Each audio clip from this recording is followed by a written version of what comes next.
ભાવનગર વલભીપુર તાલુકામાં ભાજપનો આંતરિક વિવાદ ખુલીને બહાર આવ્યો। ભાવનગર જિલ્લા ભાજપના પૂર્વ પ્રમુખ મુકેશ લંગાડિયાના અધ્યક્ષસ્થાને મીટિંગ યોજાઈ હતી। લીમડા ગામની 37 ગામના નવા સરપંચોને સન્માન સમારોહ યોજાયો હતો। પોતાના ધારાસભ્ય શંભુનાથ ટુંડિયા ઉપર જ આક્રોશ વ્યક્ત કરાતા મુકેશ લંગાડિયાએ કહ્યું કે ધારાસભ્યની આસપાસ 4 થી 5 માણસો ફરે છે જે માત્ર ભ્રષ્ટાચાર કરે છે અને ધારાસભ્ય તેને છાવરે છે।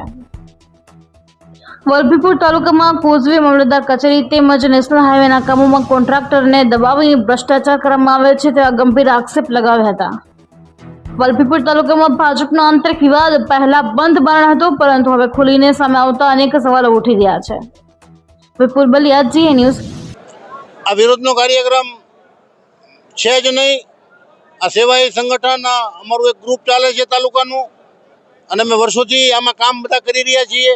છેવાડાના માનવી સુધી સેવાનો લાભ મળે એ પ્રયત્ન કરી રહ્યા છીએ। આ વખતની તાજેતરની ગ્રામ પંચાયતની ચૂંટણીઓમાં અમારા તાલુકાની 47 ગ્રામ પંચાયત પૈકી 24 બિનહરીફ થઈ હતી, 23 ગ્રામ પંચાયતમાં ચૂંટણી હતી।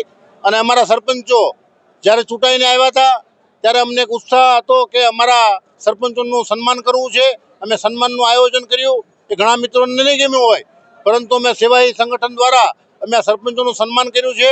અને સાથે અમારા સરપંચો જે ભારતીય જનતા પાર્ટી સાથે વર્ષોથી કામ કરતા હતા અને હરાવવા માટે અમુક ચોક્કસ લોકોએ કામ પણ કર્યું હતું, એને એક આ બોધપાઠ મળે કે ભારતીય જનતા પાર્ટીનો કાર્યકર્તા વિરોધ વચ્ચે પણ ચૂંટાઈને આવે છે, જનસેવા જે કરી હોય છે ઉગીને નીકળે છે, એ બતાવવા માટેનો પણ આ એક કાર્યક્રમ છે।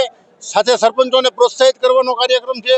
સરપંચોને આવનારા દિવસોમાં વલભીપુર તાલુકાના 54 ગામમાં ખૂબ જ સારી સેવા કરે, એને કોઈ પણ કોન્ટ્રાક્ટર દબાવે નહીં, એનું જે મળેલી ગ્રાન્ટ રહે એ કોન્ટ્રાક્ટર લઈ ન જાય। આ તાલુકામાં 4-5 લોકો જ્યાં એ આદરણીય ધારાસભ્યની ફરતા ફરી રહ્યા છે, એ માત્ર ને માત્ર ભ્રષ્ટાચાર કરવાનું કામ કરે છે અને એને ધારાસભ્ય છાવરે પણ છે।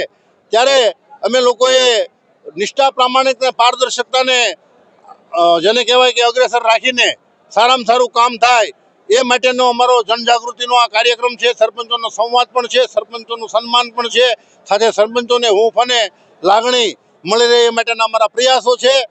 આવનારા દિવસોમાં જે કાંઈ કરવું છૂટશે એ આ જે ચંડાળ ચોકડીઓ છે અને જે સરપંચોને બાકીના લોકોને એન કેન પ્રકારે દબાવે છે એના પંજામાંથી મુક્ત કરાવવા માટે છેક સુધી રજૂઆત કરવી પડશે। તો એના માટે વલભીપુર તાલુકો કટિબદ્ધ આજે બન્યો છે અને આવનારા દિવસોમાં 1000 થી 1500 લોકો સાથે ગાંધીનગર કૂચ કરીને અમે બધી જ વાતો રહી એ વિસ્તારની વાતો અમે મૂકવા જવાના છીએ। ખાસ કરીને જે રીતનો ભ્રષ્ટાચારની આક્ષેપની વાત છે, કઈ પ્રકારની કામગીરી છે સામેના પક્ષ દ્વારા કરવામાં આવી રહી છે? ખાસ કરીને અમારા તાજેતરમાં તે કોલેજનું બિલ્ડિંગ એક બનાવવામાં આવ્યું, વલભીપુર તાલુકાની કોલેજ બનાવવામાં આવી, મામલતદાર કચેરી બનાવવામાં આવી, અમારો નેશનલ હાઈવે છે એ વલભીપુરથી ગાંગળી સુધી, આ બાજુ વલભીપુરથી કેરિયા ઢાળ સુધી આ બધાનું કોન્ટ્રાક્ટરને દબાવીને માટીકામ લઈ અને એમાં પણ ભ્રષ્ટાચાર આદરવામાં આવ્યો। કોલેજના બિલ્ડિંગમાં પણ કોન્ટ્રાક્ટરને દબાવીને રોકડ રકમ લેવામાં આવી છે। સાથે ગેસની પાઇપલાઇન નીકળે એમાં ખૂબ મોટો મસ્ત લગભગ અંદાજે 10 લાખ જેટલી રકમ લેવામાં આવી છે। મામલતદાર કચેરીમાં પણ બિલ્ડિંગ બન્યું એમાં પણ પૈસા લેવામાં આવ્યા છે। આવા તો તમને હું વાત કરું તો અનેક પ્રકારના ભ્રષ્ટાચારો છે। આ ભ્રષ્ટાચારથી વલભીપુરની પ્રજા ત્રસ્ત થઈ ગઈ છે। ત્યારે એટલી બધી હજારો, તમે જોયું કે સેંકડોની હાજરીમાં વિશાળ જનમેદની કાર્યકર્તાઓ ઉમટી પડી છે અને આ જે વર્તમાન શાસક છે એની સામેની આક્રોશ છે। ત્યારે પ્રદેશ કક્ષાએ અમે રજૂઆત કરીને પ્રદેશના ધ્યાન ઉપર આ વાત મૂકવાના